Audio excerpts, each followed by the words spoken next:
Hi guys, welcome to the channel. In today's video, I'm going to show you how you can find Amazon coupon code. So before getting into this video, must subscribe to our YouTube channel and click on the bell icon. So the first step you simply need to do is to search on Google Amazon coupon codes and hit enter. From here you can see different websites. So I'm going to open the first website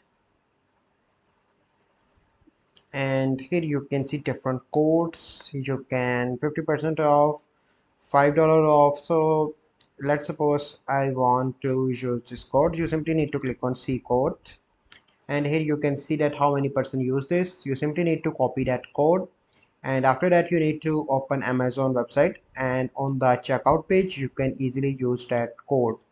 So this is the process. I hope you find this video helpful. If you find this video helpful, must like this video, subscribe to our YouTube channel for future videos. We'll see you in the next video. Thank you.